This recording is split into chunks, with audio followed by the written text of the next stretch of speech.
Bien le bonsoir les Blaugrana, ça va ou quoi les gars? On se retrouve pour une nouvelle vidéo actualité. Celle-ci va être courte mais assez pertinente. Il y a des bonnes et des mauvaises nouvelles si le contenu vous plaît. Vous savez ce qu'il vous reste à faire. Sans plus tarder, on se plonge dans cette nouvelle vidéo actualité. On commence tout doucement avec une très bonne nouvelle. Ça concerne Araujo, lui qui est annoncé sur le retour depuis maintenant 48 heures. Déclaration officielle du coach allemand. On l'a vu aujourd'hui même à l'entraînement du groupe. Ça fait plaisir déjà de le voir à l'entraînement avec le groupe. Ce n'est pas tout. Selon Mundo Deportivo, il y a de très grande chance que Ronald Araujo soit convoqué dès le week-end prochain. Je disais qu'il y avait aussi des mauvaises nouvelles. C'est l'une des mauvaises nouvelles. Non, je rigole. Je vous ai dit les gars, je vais pas rigoler sur les blessures des gens, on va pas se souhaiter leur mal et tout. Donc tranquille, tant mieux. On est à la ramasse en ce moment. Il faut absolument récupérer tous les soldats, aussi mauvais qu'ils soient. Mundo Deportivo nous rapporte que Ferran Torres pourrait bel et bien faire son retour, lui aussi dans le groupe. Mais avant même Araujo, lui, c'est contre Brest, là où Lamine Yamal était dans un doute pour cette rencontre face à Brest. Eh bien, apparemment, quand il y a un doute, il n'y a plus de doute. Il n'y a pas de Yamal face à Brest, normalement, selon ce que nous annoncent les médias. Vu la prestation clownesque de Gérard Martin Mister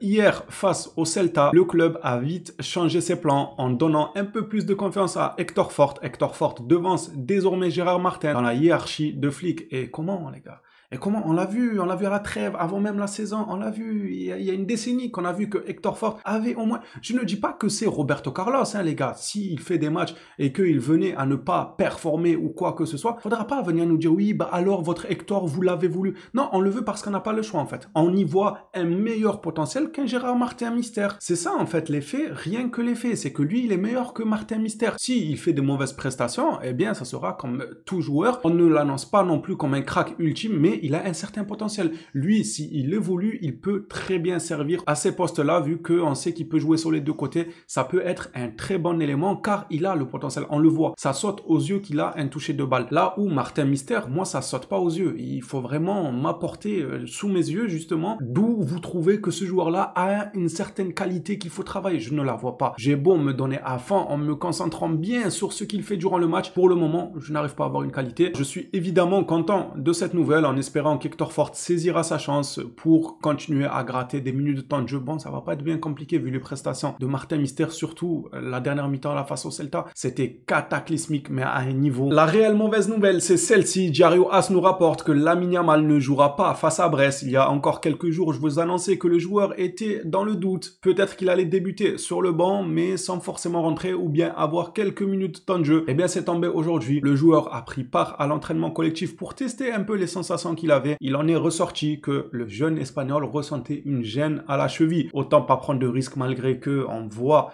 très clairement qu'on a une Yamal dépendance parce qu'on n'a pas son profil déjà en attaque. Par le passé, je m'étais attardé sur les explications qui différenciaient un Rafinha, aussi bon qu'il soit cette saison, il est incroyable, mais il y a quand même une différence dans la manière de jouer, un besoin qui n'est pas négligeable quand tu as Lamine Yamal, là où d'autres joueurs, ça peut se remplacer, tu peux faire avec pour limiter la casse, pour pousser un peu. Là, ce genre de joueur-là, percutant, balle au pied, qui t'élimine 1, 2 joueurs facilement, on n'en a pas 10 dans le collectif. C'est limite même pas si on en a 2. On a tous vu à quel point il y a réellement quand même une Yamal dépendance. D'où l'importance, parce que j'ai vu durant mes vidéos actualité, certains se dire comment ça se fait que le poste d'attaquant gauche est une priorité. Vous voyez les frères, on n'a pas quelqu'un qui percute balle au pied en éliminant par ses dribbles et tout. Rafinha peut être amené à le faire, mais pas autant de fois qu'un Lamine Yamal. Rafinha a plus besoin d'espace. Quand on joue un bloc bas, quand on joue une défense bien organisée et tout, un déstabilisateur comme Lamine Yamal, il t'en faut au moins un deuxième. Ça passe par exemple par le recrutement d'un attaquant gauche qui serait peut-être Nico Williams, qui lui a ce petit côté-là, déstabilisateur balle au pied, qui a non seulement la vitesse d'exécution,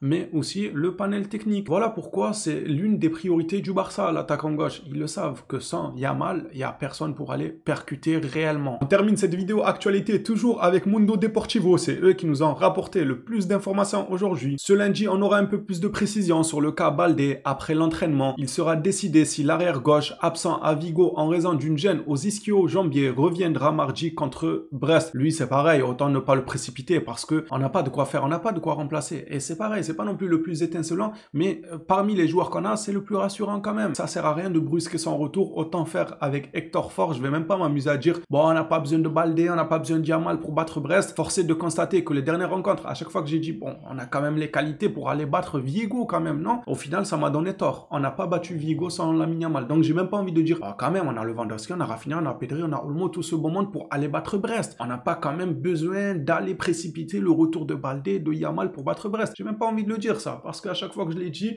Vigo ils sont venus, ils m'ont dit si, vous avez besoin de Yamal pour nous battre. Donc je vais éviter de le dire et espérer juste qu'ils répondront présents au rendez-vous. De toute façon, Flick leur a passé une engueulade apparemment dans les vestiaires de ce qui se dit. Le gars est devenu fou de rage dans les vestiaires après le match de Vigo et c'était compréhensible. Vu la prestation des joueurs, ils ont eu du mal à rentrer dans leur match. Quelques petites fautes inutiles, d'autres qui, elles, au contraire, ont été utiles. C'était clairement pas suffisant la prestation du FC Barcelone. Ça reste quand même dommage pour ce genre de match dans le sens où, malgré que tu as eu du mal à rentrer dans le match, tu as réussi quand même à être clinique devant la cage en mettant 2 buts à ton adversaire. Tu avais un certain confort dans le match. Il restait une dizaine de minutes à la fin du match. Tu te retrouves à te faire remonter au score 2-2. C'est tellement dommage. À la fin de la saison, ce genre de match, ça peut compter. C'est des matchs où tu avais du mal, mais tu as réussi à gagner. Malheureusement, on n'a pas fait. On avait du mal et on n'a pas réussi à gagner, malgré l'écart qu'on avait. Les Blaugrana, c'est tout pour ce soir. Merci à tous ceux qui suivent les vidéos régulièrement. On s'attrape à la prochaine. D'ici là, prenez soin de vous les phénomènes.